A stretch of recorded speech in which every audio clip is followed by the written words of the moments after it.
La palabra que el Señor me dio y la que hemos usado como lema para este año fue extraída del capítulo 3 del libro de Josué, versículo 5.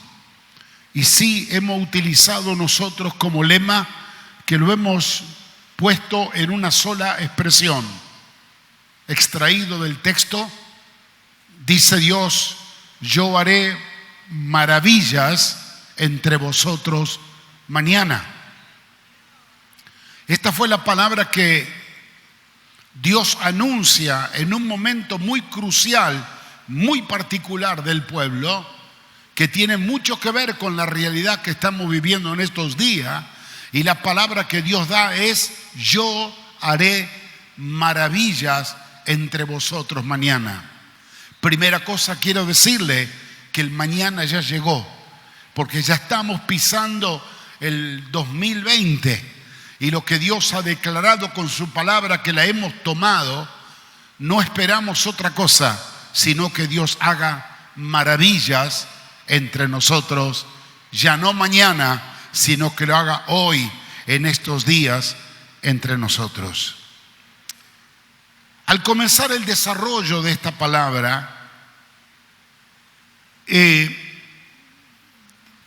viene esta palabra dada por Dios dentro de un contexto muy particular. Fue dada esta palabra al pueblo en este capítulo específico de Josué en medio de una situación muy difícil. 40 años habían divagado en el desierto, venían acarreando muchos problemas. Esa rutina de 40 años del desierto se llenaron de vicios, se enviciaron en su forma de vida, en su forma cultural de vida, que una generación se tuvo que perder en el desierto. 40 años, que es toda una vida, una generación, 40 años, fueron los que se prepararon frente al río Jordán, que iban a cruzar para tomar la posesión de la tierra prometida. Ahora, frente a este desánimo y desaliento, Moisés había muerto. Josué tenía que tomar un liderazgo nuevo. La gente había perdido todo, desde la fe todo. Su actitud de guardar los principios y los mandamientos de Dios lo habían abandonado casi todo. De hecho, que Dios les reclama porque hasta se habían olvidado del pacto de la circuncisión que lo identificaba a ellos. En medio de esta situación tan adversa, tan particular que el pueblo estaba viviendo, a la víspera de poseer la bendición de Dios, que eran las promesas que el Señor le había dado, que habían sido entregadas, pero añísimos cantidad de años atrás a su padre Abraham, y ahora había llegado el tiempo del cumplimiento. Y en este tiempo del cumplimiento ellos no estaban en condiciones emocionales y espirituales para poder enfrentar esta realidad. En ese momento y bajo esta circunstancia viene la palabra. ¿Cuál es la palabra? Dice Dios: yo haré maravillas entre vosotros mañana. Ahora, ¿cómo puede ser tomada esta palabra? ¿Cómo puede ser recibida cuando emocionalmente uno no está bien, la circunstancia no está bien y todo el panorama que le rodeaba al pueblo no estaba bien? Acá se produce el primer impacto, y yo voy a ir caminando en la historia, en la palabra, pero lo voy a ir aplicando a nuestro tiempo presente. Así lo haré también esta noche y esta tarde, porque no puedo todo en una sola reunión entregar todo. Yo noté aquí qué importante que es cuando el logos se transforma en rema. ¿Qué es el logo? El logo es la palabra escrita de Dios. Lo que Dios dice es verdad, es el documento, es el testamento, es la autoridad legal de la palabra. Pero esta palabra escrita, hay momentos que cobra vida. Esta palabra escrita, que es el logo, comienza a tomar vida espiritual y es cuando se transforma en rema, en palabra viviente. Yo puedo leer en la Escritura que Dios mañana hará maravillas y lo puedo leer todos los días y algún día vendrá ese mañana y algún día Dios cumplirá esa palabra que hará maravillas. Pero cuando yo tomo esa palabra y el Espíritu me la transforma de logos, me la transforma en rema, esa palabra se constituye en vida y esa palabra viva, poderosa en mi espíritu, me hace crear expectativa gloriosa y nueva que lo que Dios ha prometido, eso lo va a cumplir. Y yo cada mañana me voy a levantar esperando esa manifestación de la maravilla, porque Dios había dicho, lo dijo, lo prometió, lo creo, he abrazado esa palabra, que Dios va a hacer conmigo en estos días maravillas. Esta palabra maravilla, decía el 31 yo, que es una palabra que no es muy usada para nuestro lenguaje y en nuestra traducción hispana. Sin embargo, la definición de esta palabra maravilla, la cual Dios ha prometido que hará con nosotros, tiene que ver con una intervención sobrenatural de Dios. Esto es una maravilla.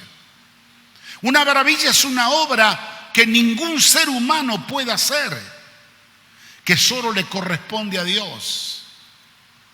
Lo define otro diccionario como maravilla, como una cosa admirable, un suceso extraordinario, un hecho poderoso, un hecho milagroso, lo define la palabra maravilla. Esto no es nada más y nada menos lo que estamos esperando que Dios va a hacer con nosotros. Hoy lo que estoy pretendiendo con esta palabra y esta enseñanza y esta declaración, extraer el logo de Dios y transformarlo en rema en su espíritu. Para que usted no se vaya solo con un texto bíblico, con una lectura de las Escrituras, que usted pueda tomar esta palabra que nos ha sido entregada por Dios para este tiempo y que la podamos digerir en nuestra alma, elaborar en nuestra mente y poder masticarla en nuestro espíritu y decirle: Dios, tú eres un Dios extraordinario, admirable, de maravillas, un Dios poderoso, y prometiste que en mi mañana ibas a hacer esas maravillas. Mi mañana llegó, estoy esperando tus maravillas. Ahora, ¿en qué contexto viene esta palabra? Capítulo 3. Dice que Josué hizo levantar al pueblo en la mañana, iba a tomar revista en la gente que iba a pasar del otro lado al Jordán, y usa una frase que yo la tomé como una frase profética, en la última parte del verso primero, capítulo 3. Y reposaron allí 3 días, dice el verso 2. 3 días antes de cruzarlo. Y usted dice, ¿qué significancia tiene eso? Bueno, en lo histórico es una realidad lo que pasó.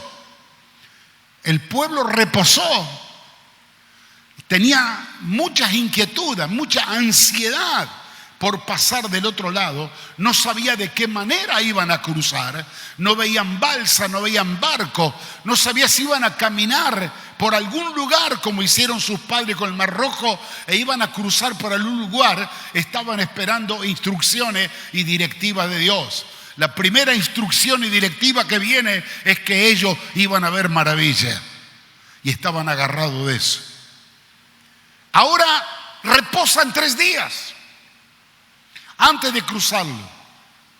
Yo creo que en estos 3 días el Señor estaba oprimiendo al pueblo allá, estaba queriendo transmitirle un mensaje que bajen los decibeles de ansiedad, que no se preocupen, que descansen, que tranquilícense los corazones y los espíritus, porque Dios iba a dar palabra y dirección lo que iban a hacer. Estaban quietos. El enemigo no entendía nada porque estaban quietos. Los soldados estaban preocupados, qué es lo que iban a hacer, y no había una orden de Josué para darle. Solo reposaron. ¿Por qué tomé esta expresión que reposaron 3 días? Porque 3 días es la base del reposo de todo cristiano. 3 días fueron la obra completa redentora de Cristo. Cuando Él murió, fue sepultado y resucitó de los muertos. En estos 3 días se operó todo lo que el ser humano necesitaba para una redención plena. Nuestra vida, nuestro presente y nuestro futuro está asegurado en ese reposo, en ese descanso espiritual que es la obra de Cristo. Allí encontramos nosotros nuestra paz, encontramos nuestro perdón, encontramos nuestra justicia, encontramos nuestra fe, encontramos el poder de Dios, encontramos la autoridad. La muerte de Cristo y su resurrección es lo que produce en nosotros un descanso espiritual. ¿Y por qué el descanso? Porque todo lo que usted reposa y descansa, Dios obra por usted. Cuando usted obra y trabaja, Dios reposa. Ellos debían entender que para ver las maravillas y los milagros que iban a ver ahora, a partir de este momento, ellos tenían que aprender primero a reposar en los 3 días. Ellos tenían que entender que antes del obrar de Dios tenían que entrar ellos en un reposo de descanso, de fe y de confianza en el Señor.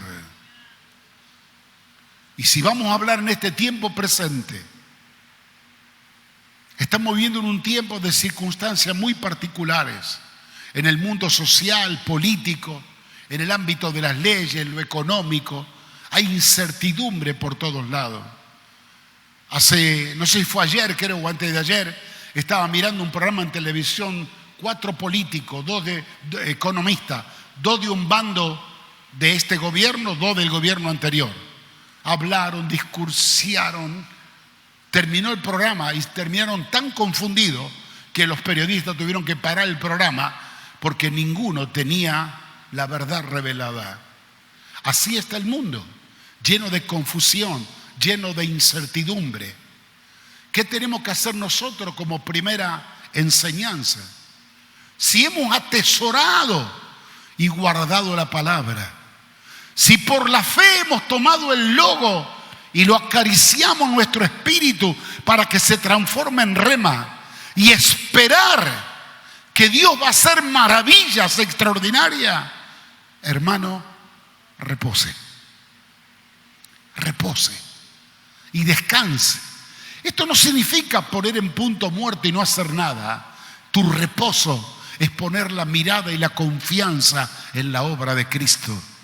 Porque cuando tú miras y reposas en la obra de Cristo, tú sabes que Él allí pagó tus pecados. Tú sabes que Él allí abrió la puerta a tu eternidad futura con Cristo en la gloria. Tú sabes que allí Él cargó tus enfermedades, tus males y todas tus maldiciones generacionales. Todo fue hecho a través de la cruz de Cristo. Tú necesitas fe, la tienes a través de la obra. Necesitas la paz de Dios, la tienes a través de la obra redentora de Cristo. Reposa y descansa. Estos 3 días es un simbolismo. No es que tú te tienes que quedar 3 días. No, es que el tiempo sean minutos, horas, días. Reposa mientras esperas la manifestación maravillosa del Señor. Reposa. No en tu inercia de no hacer nada. Reposa en lo que el Señor hizo por ti. Descansa en su obra para que tú no obres. Descansa en el fruto de su sufrimiento y de su dolor para que tú no padezcas nada. ¿Me entiendes?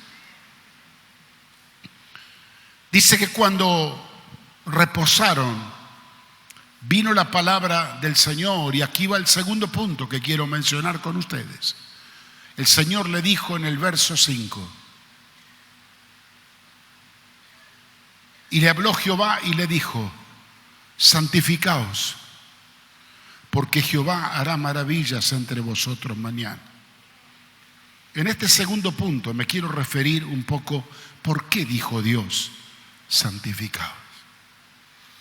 Es que yo tengo que santificarme para ver la obra de Dios. Es que yo tengo que santificarme para que Dios haga milagros o maravillas. No. La palabra dice: santificaos, porque Dios hará maravilla entre vosotros mañana. La obra de Dios no está ligada a nuestra actitud de vida. Él va a hacer lo que tiene que hacer, pero podemos ganar o perder la bendición si nuestra actitud no es correcta. ¿Por qué le pidió el Señor que se santifiquen?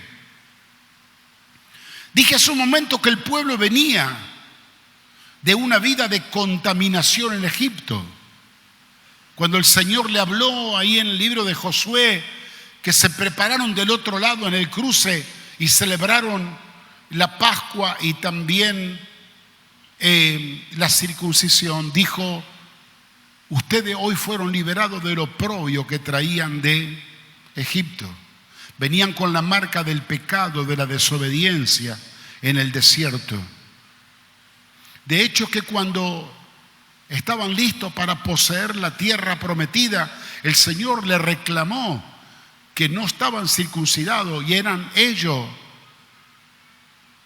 pasivos a la muerte, porque no pertenecían al pueblo de Dios, no estaban con la señal del pacto. Entonces, aquí viene la cuestión, que ahora lo vamos a mirar en el Nuevo Testamento. Dios iba a hacer maravillas, pero no iba a hacer una maravilla o milagros en el camino de ellos como quien manda a Dios un misil, o ahora se están usando los drones de moda con todas las bendiciones. No. Dios ahora iba a tomar una actitud distinta. Dios iba a descender del cielo, iba a caminar con ellos en esta etapa de conquista. Ellos iban a entrar en una dimensión espiritual distinta, porque ahora Dios no estaba en los cielos, ahora Dios iba a caminar con ellos. Y ahora ellos necesitaban ser santificados por causa que el Dios al cual servían y adoraban era 3 veces santo. Y al tener Dios intimidad con ellos para que Él haga la obra con ellos al entrar en la tierra de promisión, esta dimensión de la presencia de Dios con ellos y Dios moviéndose para ejecutar su palabra y su poder, necesitaba de parte del pueblo una respuesta a que se santifiquen. ¿Qué era para ellos santificarse? Número 1, circuncidarse, porque no habían obedecido, creerle a Dios y cumplir con todos los mandamientos. Ahora nosotros estamos en un contexto similar. ¿Y qué cabe a nosotros ahora? Porque estamos hablando del preludio, cómo prepararnos para que Dios haga las maravillas que va a hacer. ¿Cómo lo preparamos? Hablamos de los 3 días de reposo, hablamos de que la palabra logos se haga rema. Ahora estamos diciendo que tenemos que santificarnos. Quiero que venga conmigo al libro de 2 Corintios que escribe el apóstol Pablo, una palabra hermosa, y aquí lo vamos a interpretar nosotros dentro del contexto del Nuevo Testamento. 2 Corintios capítulo 6, por favor, vengan conmigo. Dice el versículo 14, aquí está hablando todo un contexto de santificación. Dice 6:14, 2 Corintios: no os unáis en yugo desigual con los incrédulos. O sea que la primera cosa que Dios reclama, si querés ser santo, no podés estar unido en un yugo desigual. en cualquier área, sea noviazgo, matrimonio, empresa, negocio, amistades. No hay tuté en esta cosa. Dice la palabra, porque ¿qué compañía tiene la justicia con la injusticia? ¿Y qué comunión la luz con las tinieblas? ¿Y qué concuerda Cristo con Belial? ¿O qué parte el creyente con el incrédulo? ¿Qué acuerdo hay entre el templo de Dios, que sois vosotros, y el templo de los ídolos? Porque vosotros sois templo del Dios viviente, como Dios dijo: habitaré y andaré entre ellos. Aquí se cumple la palabra previa a la manifestación de las maravillas. Yo habitaré y estaré con ellos. Seré su Dios y ellos me serán mi pueblo. Por lo cual dice: salid de en medio de ellos y apartaos, dice el Señor. ¿De dónde salir y de dónde apartarnos? De todo lo que tenga que ver con esta relación desigual en un yugo que no es igual. Sigue diciendo: no toques lo inmundo y yo te recibiré y seré para vosotros por padre. Vosotros me seréis hijos e hijas, dice el Señor Todopoderoso. Así que, amados, puesto que tenemos tales promesas, limpiémonos de toda contaminación de carne y de espíritu, perfeccionando la santidad en el temor de Dios. ¿Por qué yo tengo que santificarme? Dice la palabra: por causa de que Él es santo, yo tengo que ser santo. Me he tomado licencia de esta vida de consagración y de santidad, porque siempre pensé que Dios estaba lejano y yo estaba viviendo solo acá en la tierra, aunque Él sabía que me mira, me pesa aún las intenciones de mi corazón. Pero Él ahora ha tomado la determinación llevarnos a un nivel de excelencia espiritual para provocar las maravillas y los milagros que va a hacer en este tiempo. Y dice Dios: para esto yo voy a descender con ustedes, yo seré vuestro Dios, ustedes serán mi pueblo y yo habitaré en medio de ustedes.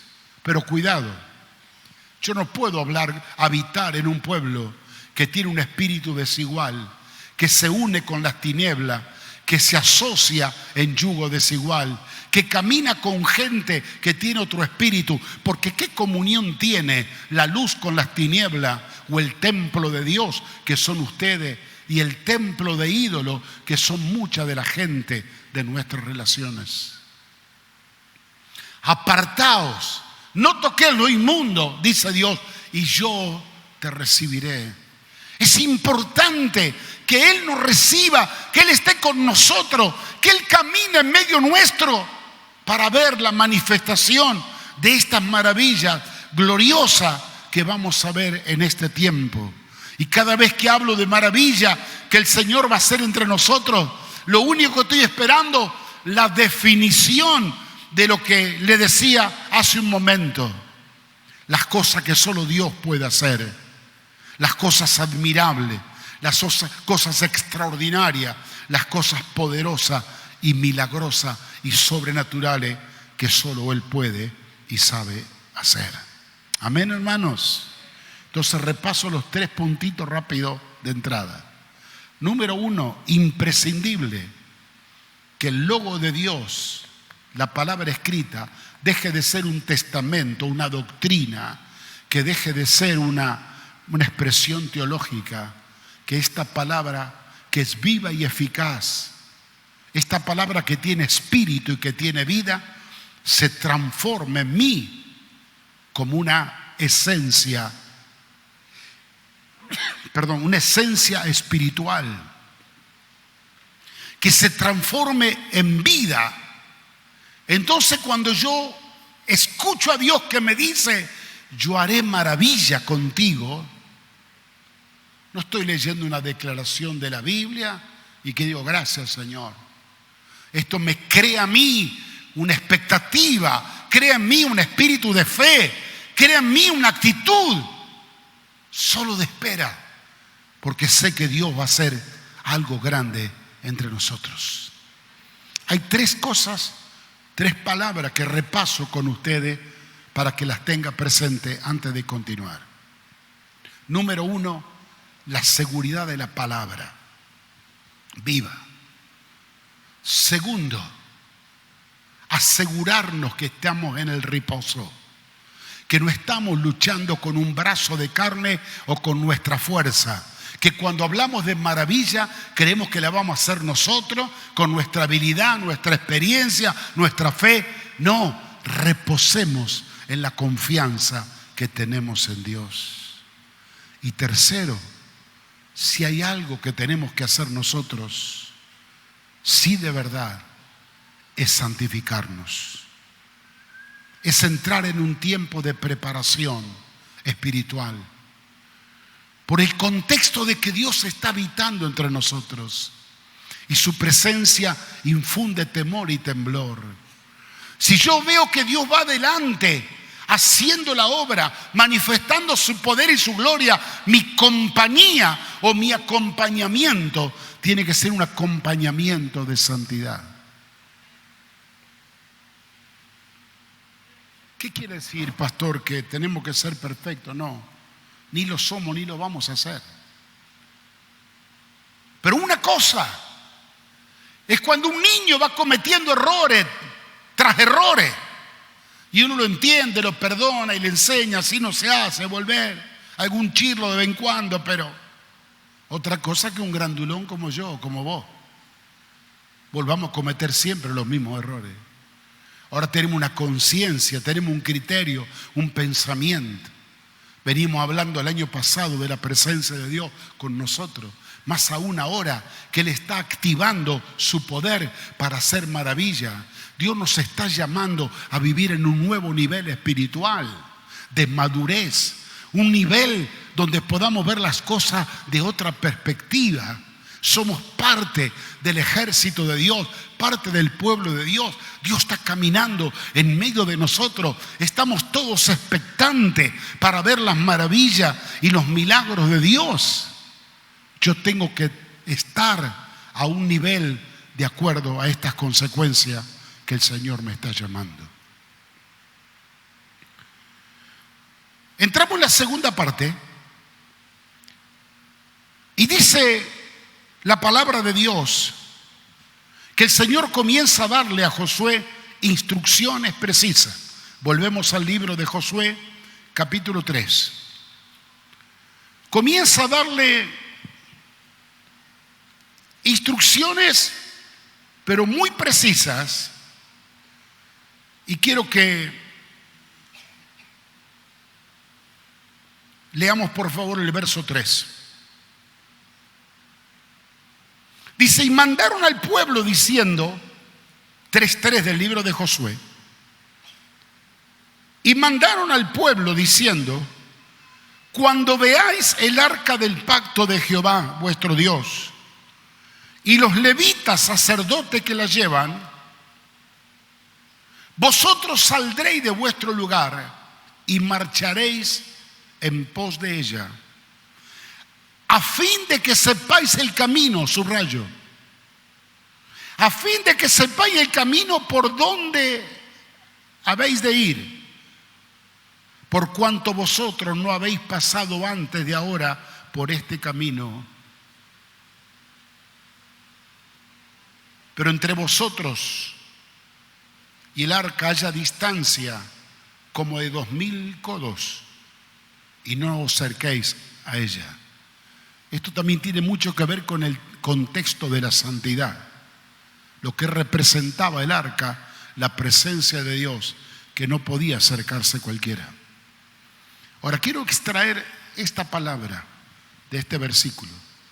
Dice la palabra, cuando veáis el arca de Jehová y los sacerdotes que la llevan.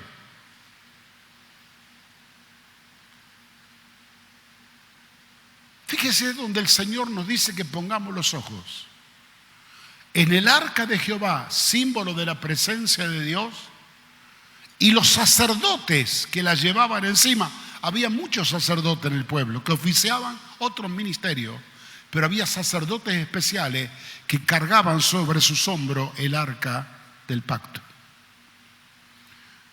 La orden de Dios es: pongan allí los ojos. Cuando vean el arca con los sacerdotes, ustedes se levantarán de vuestro lugar, la seguirán, porque ella les marcará el camino donde ir, porque ustedes no conocen, nunca antes han transitado el camino de maravillas que yo les voy a hacer transitar. Me detengo un minuto aquí para hacer una reflexión barata tipo nosotros. Cuando nosotros somos experimentados en algún nivel ministerial, sin quererlo, como dice el chavo, sin querer queriendo, entramos en un nivel de orgullo y de soberbia que creemos que la sabemos toda. Esto ya sé, yo sé cómo tratarlo, yo sé cómo orar, yo sé lo que hacer, esto yo sé, ya lo sabemos todo. Nos constituimos casi en especialistas del tema. ¿Sabe qué dice la palabra? Yo lo voy a llevar en un nivel donde van a ver maravillas que nunca vieron antes. Pero para poder caminar hacia ese propósito, los ojos van a tener que estar puestos solo en el arca y los sacerdotes que la llevan. Porque este camino que ustedes van a transitar, nunca lo transitaron antes. Ahora, me detengo y le pregunto al Señor: ¿qué acaso no vieron milagros ellos en el desierto? Vaya, si vieron el cruce del Mar Rojo, vieron cómo Dios le proveyó pan y maná del cielo y codornices y la nube, vieron cosas extraordinarias en el desierto. Pero Dios le está diciendo que iba a hacer cosas maravillosas. Iban a transitar un camino que nunca habían transitado antes. Así que yo te digo, si tú crees que la sabes toda y estás parado en un nivel de soberbia, te quiero decir, te estás privando lo nuevo que Dios te quiere traer. Te estás privando de la posibilidad de ver las cosas maravillosas que Dios hará contigo, porque estás parado en un espíritu de soberbia y de altivez creyendo que la sabes. No la sabes nada. Porque lo que has visto no es nada en comparación de lo que significa la palabra: yo haré maravillas entre vosotros mañana. Dice la palabra: cuando veáis a los sacerdotes, el arca de Jehová y los sacerdotes que lo lleven, entonces ustedes se levantarán de su lugar y caminarán en pos de ella. Pregunta: ¿dónde están puestos nuestros ojos? Seamos honestos. ¿Dónde están puestos nuestros ojos? ¿Dónde está nuestra mirada? ¿Dónde está nuestro oído? ¿Cuál es el norte que tenemos nosotros para caminar y sentirnos seguros que estamos parados en medio de la voluntad de Dios? ¿Nuestra experiencia? ¿Nuestros sentimientos? ¿Siento que estoy bien? ¿Siento que estoy mal? ¿La palabra de mi gurú de turno? Que si no lo tengo en Santuario de Fe, lo busco en internet. Dice Dios. Josué era un hombre que había experimentado y caminado al lado de Moisés, que era un hombre seguro para poner la mirada en él. ¿Sabe qué dijo Dios? No miren a él, miren el arca y los sacerdotes que la llevan, porque el arca la manejo yo. Y cuando el arca va a un determinado lugar y se mueve en un tiempo y se detiene en otro tiempo, está manejado por mi GPS. No hay ningún hombre que pueda manejar eso. Y yo te digo, mi amado hermano y hermana, el tiempo que viene, que estamos transitando, que vamos a ver las maravillas de Dios, necesitamos poner los ojos en el arca y en los sacerdotes que la llevan. ¿Qué quiero decir con esto? ¿O me quiere decir, pastor, que no termino de entender? Había muchos sacerdotes en la época. Pero unos pocos llevaban el arca, cargaban sobre sus hombros la presencia de Dios.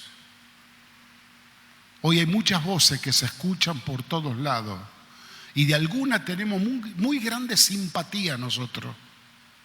Lo que no estamos seguros si sobre sus hombros está reposando el arca de Jehová.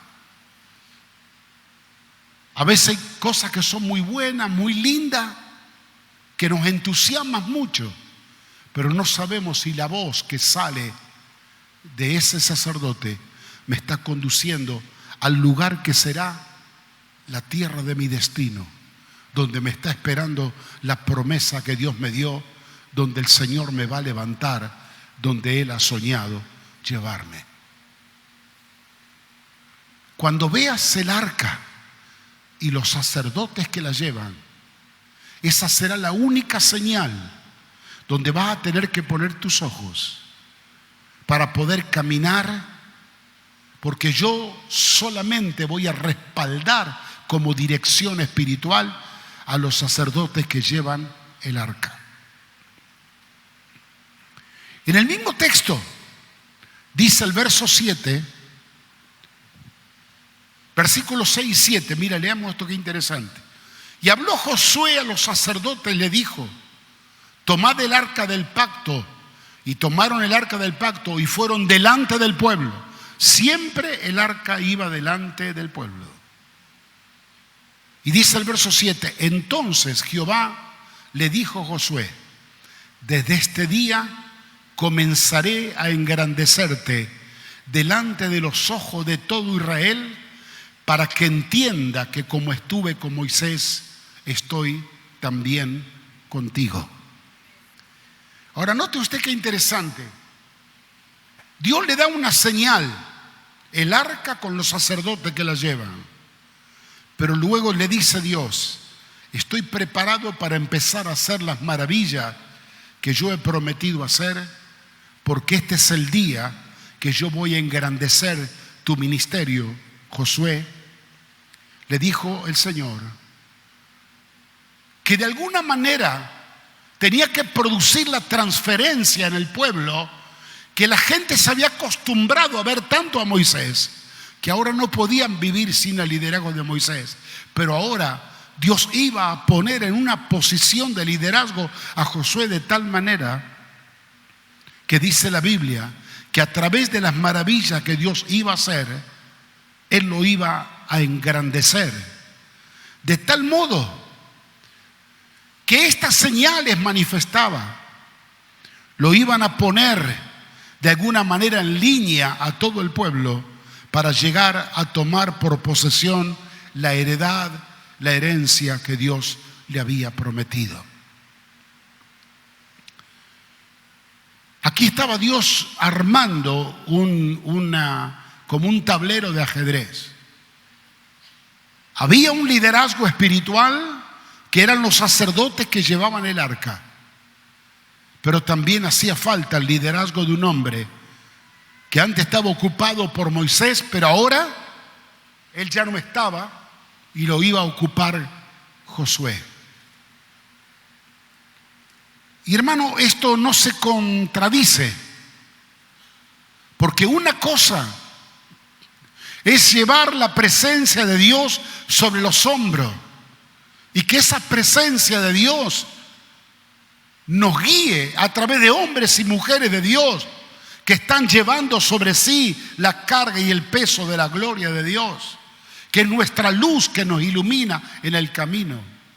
Y otra cosa es tener también al lado un liderazgo visible de un hombre que recibe palabra y dirección de Dios, como lo recibía Moisés y ahora también Josué, para que digan: así dice el Señor, hagamos tal y cual cosa.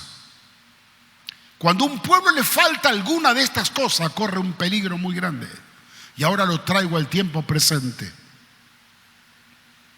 Si el pueblo hubiera tenido solamente el arca y los sacerdotes, el pueblo se hubiera vuelto un pueblo místico, por no tener las palabras y los decretos de que Josué soltaba cada vez que Dios le hablaba.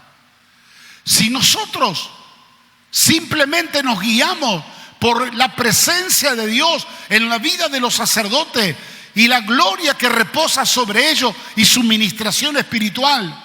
Y no hacemos caso a ningún liderazgo visible que Dios ha levantado, como en el caso de Josué, cuando Dios estaba preocupado y le dijo: yo te voy a engrandecer por las maravillas. Ellos caminarán, los sacerdotes, con mi presencia a través del arca, pero tú te vas a engrandecer a través de las maravillas que voy a hacer a través tuyo.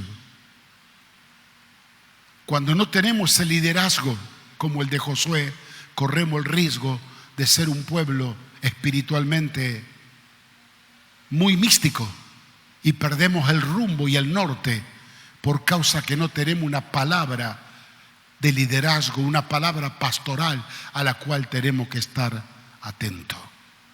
Amén, hermanos. ¿Soy claro en lo que digo? Muy bien. Sigamos un puntito más. Estamos hablando de los principios que nos preparan para ver las maravillas de Dios. Mirando el arca, mirando a los sacerdotes que la llevan y también mirando a la persona que Dios está levantando en el liderazgo. Pero mire lo que dice el verso 12. Por favor, venga conmigo.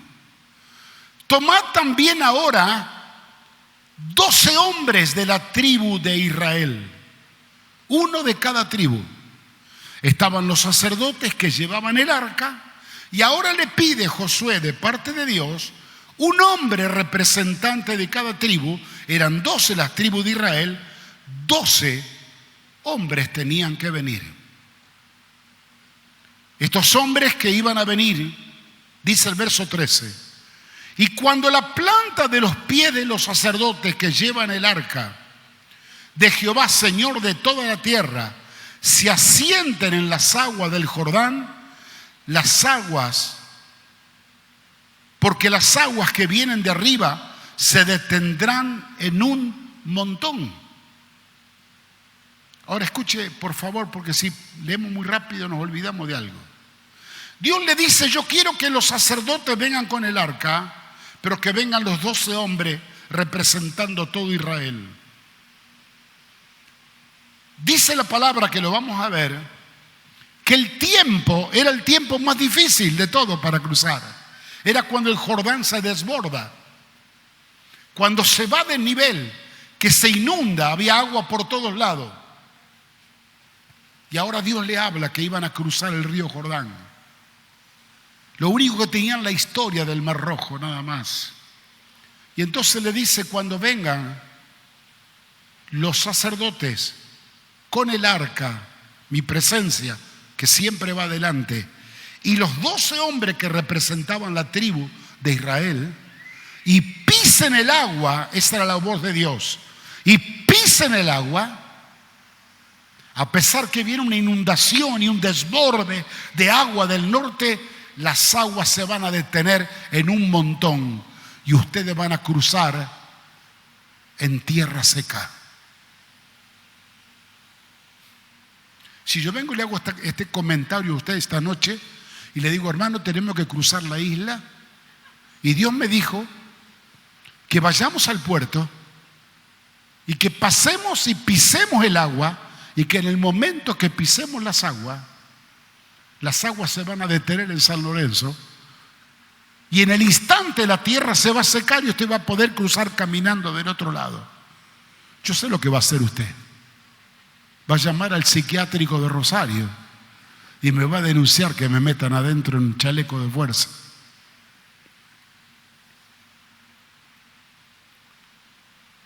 ¿Por qué llamó a los 12? Primero, porque los 12 tenían que ver las maravillas que Dios iba a hacer. ¿Por qué llamó Dios a un representante de cada tribu y no se conformó solo con el arca y con los sacerdotes? Porque Dios estaba queriendo enseñarnos una gran lección. Que los que iban a pasar a tomar la posesión de las promesas del Señor tenían que ser gente de fe. Porque en este camino para ver las maravillas de Dios y llegar a poseer lo que Dios nos ha prometido, hace falta fe. Y este año 2020, si hay algo que vamos a necesitar, va a ser fe. Y fe es la certeza de lo que espero, conforme a lo que Dios me dijo, que las aguas se van a detener cuando yo pise las aguas. Es la convicción de lo que no veo. Eso es fe. Pero si yo soy obediente, digo, Dios, voy al agua, y cuando me paro y veo que vienen las olas y vienen con furia el río bajando, y yo digo, paso o no paso, toco o no toco, me estoy guiando por lo que veo y no por lo que Dios dijo. Hermanos, hemos iniciado a transitar el 2020. Dios nos ha hablado que hará maravillas entre nosotros el mañana que se constituyó en el hoy. Hemos declarado que vamos a caminar en un año viendo maravillas, la gloria de Dios. Ahora, cuando hablo de maravilla, no estoy hablando de ver un enfermo sanado o un endemoniado liberado. No. Las maravillas que vamos a ver, las vamos a repasar esta tarde. Se nos van a abrir los ojos así y nos vamos a dar cuenta que estamos muy lejos de ver esas maravillas nosotros. Pero quiero pararme acá en este punto que es importante que lo mencione. Este año vamos a necesitar no solo caminar con la presencia, no solo santificarnos, no solo recibir la palabra en nuestro espíritu y creerle a Dios. Vamos a tener que ejercitar mucha fe. Porque lo que ven nuestros ojos naturales es un río que se desborda. Escuchamos las noticias y veo un Jordán que se desborda. Veo lo que ha hecho Trump en Estados Unidos matando a ese líder en Irán. Es un río que se desborda. Cuando vemos las leyes que se están dando en contra de los principios sagrados, es un río que se desborda. Cuando escuchamos de los proyectos económicos, es un río que se desborda. ¿Y sabe qué provoca el río cuando se desborda? No nos animamos ni a tocarlo porque creemos que el río nos va a devorar si lo miramos con nuestros ojos. Pero si Dios dijo, pisa las aguas, porque en el momento que la pises, el río se detendrá en una montaña, vamos a creerle a Dios. Aleluya. Vamos a creerle a Dios.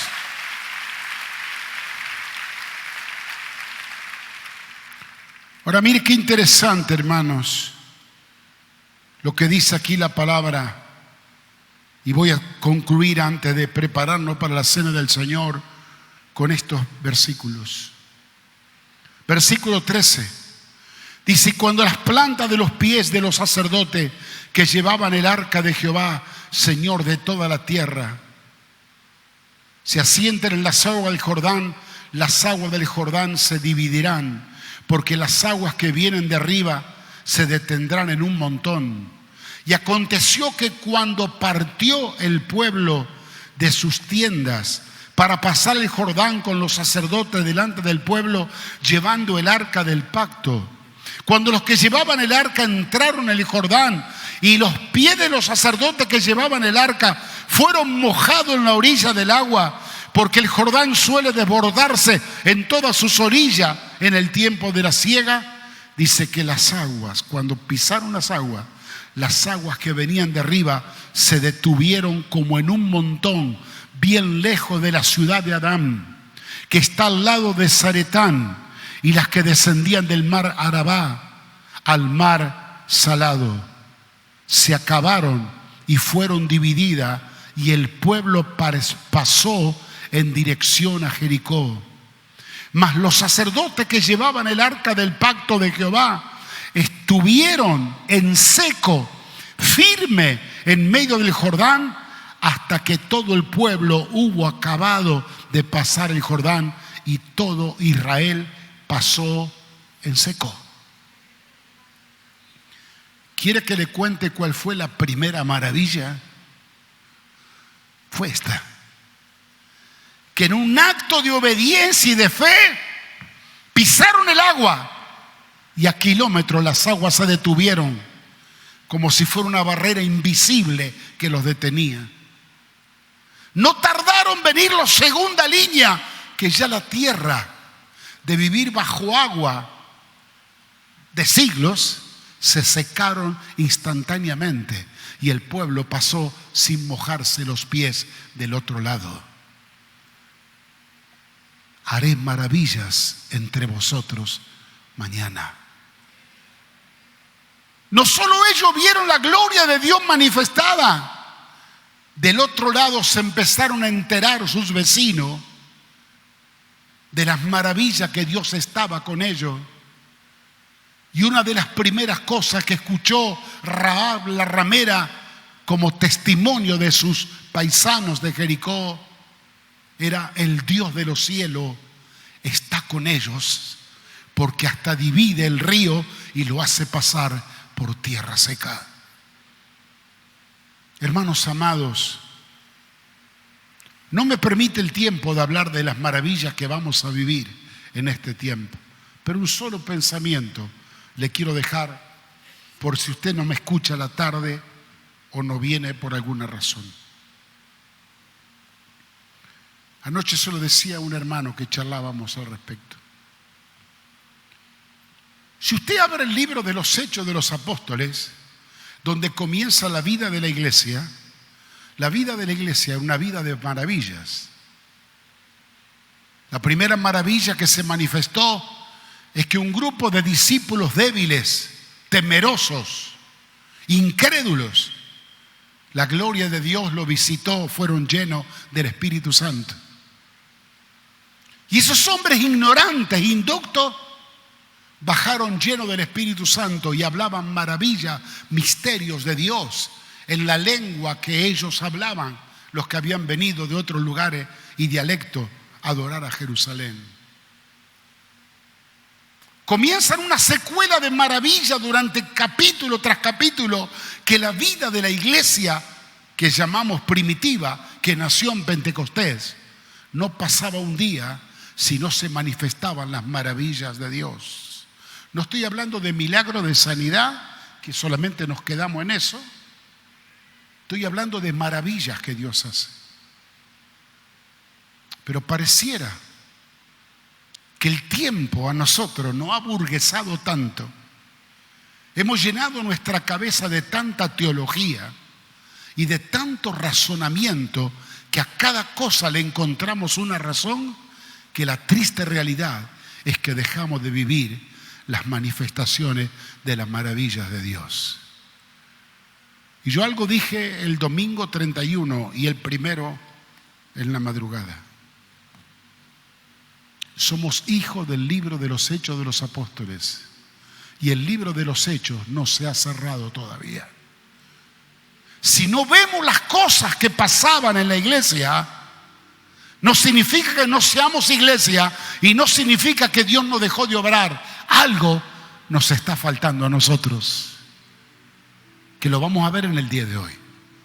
Pero una cosa sí te quiero decir, para que te vayas saboreando este chupetín. Dios te dijo, Dios me dijo y Dios nos dijo que va a hacer maravillas entre nosotros mañana. Nuestro mañana ha llegado. Nuestro mañana ha llegado. Y Dios está listo de ver a esos hombres representantes de las tribus de Israel que se pongan de pie y que vengan a pararse frente al Jordán y no miren la turbulencia de las olas y de la inundación, que en obediencia pisan las aguas, porque Dios está dispuesto a abrirla y que tú pases a tomar posesión de las promesas de Dios. Esto no va a ser el año que viene, esto es hoy. Justo hoy que la turbulencia es tan grande, justo hoy que las olas amenazan, justo hoy que hay tanto ruido negativo, hoy quiere hacer Dios maravilla entre nosotros. Estamos de pie, por favor.